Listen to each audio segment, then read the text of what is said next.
പൊന്നാനിയിൽ പ്രവാസിയുടെ വീട് കുത്തിത്തുറന്ന് 350 പവൻ സ്വർണം കവർന്ന കേസിൽ അറസ്റ്റിലായ സുഹൈൽ 50 കേസുകളിൽ പ്രതിയാണ്. മലപ്പുറം, തൃശൂർ, പാലക്കാട് ജില്ലകളിലായാണ് കേസുകളുള്ളതെന്ന് ജില്ലാ പോലീസ് മേധാവി ആർ വിശ്വനാഥ് വാർത്താസമ്മേളനത്തിൽ പറഞ്ഞു.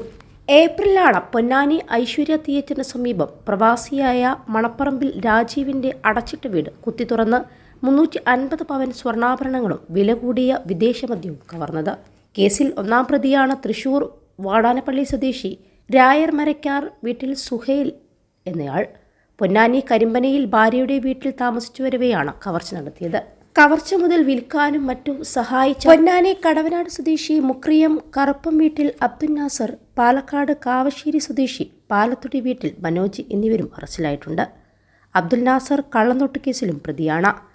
കൃത്യത്തിൽ കൂടുതൽ പ്രതികൾ ഉൾപ്പെട്ടിട്ടുണ്ടോ എന്നും സ്വർണത്തിന്റെ ബാക്കി കണ്ടെത്തേണ്ടത് സംബന്ധിച്ചും അന്വേഷിക്കുമെന്നും പോലീസ് അറിയിച്ചിട്ടുണ്ട്. 21 ലക്ഷത്തോളം സന്തുഷ്ടരായ ഉപഭോക്താക്കളും 2 ലക്ഷത്തോളം തിമിര ശസ്ത്രക്രിയകളും പൂർത്തിയാക്കിയ മലബാറിലെ ഏക കണ്ണാശുപത്രി Alsalama eye hospital, hospital road, Perinthalmanna. അതേസമയം സ്വർണം വിൽക്കുന്നതിനെക്കുറിച്ചുള്ള ചില വിവരങ്ങളാണ് പ്രതികളെ പിടികൂടാൻ വഴിയൊരുക്കിയത്.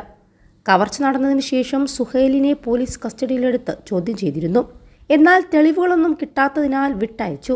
എങ്കിലും സംശയം ബാക്കിയുണ്ടായിരുന്നതിനാൽ പോലീസ് പ്രതിയെ നിരീക്ഷിച്ചു വരികയായിരുന്നു.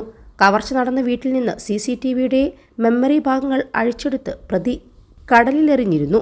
1100 ഗ്രാം സ്വർണം വിവിധയിടങ്ങളിൽ വിറ്റുകിട്ടിയ 20 ലക്ഷം രൂപ കൈവശമുള്ളതായി സുഹൈൽ സമ്മതിച്ചിട്ടുണ്ട്. മലപ്പുറം ജില്ലാ പോലീസ് മേധാവി ആർ വിശ്വനാഥിന്റെ നേതൃത്വത്തിൽ Tirur DYSP PE Balakrishnan, Pothukal police inspector Deepakumar, Ponnani police inspector Jaleel Karuthedath, Tirur police inspector KJ Jinesh എന്നിവരും പൊന്നാനി പോലീസും ചേർന്നാണ് പ്രതികളെ പിടിച്ചത്. അതേസമയം പ്രതികൾ കവർച്ച മുതൽ ഉപയോഗിച്ച് 2 ഇരുചക്ര വാഹനങ്ങൾ വാങ്ങിയിട്ടുണ്ട്.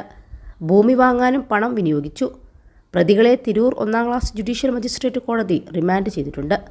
തെളിവെടുപ്പിനും കൂടുതൽ ചോദ്യം ചെയ്യലിനുമായി കസ്റ്റഡിയിൽ വാങ്ങി കൂടുതൽ അന്വേഷണം നടത്തുമെന്ന് പോലീസ് അറിയിച്ചു.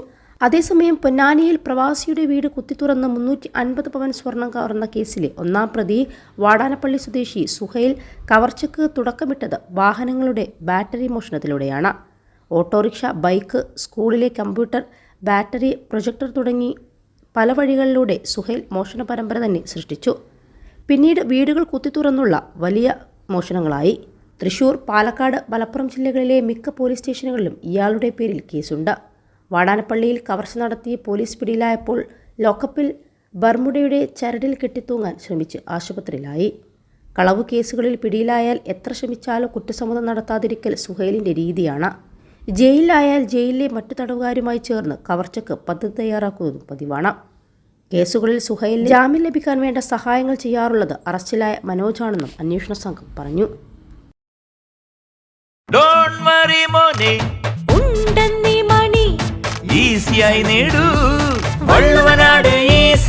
ആവശ്യം ഏതുമാകട്ടെ, പണം ഞങ്ങൾ തരും.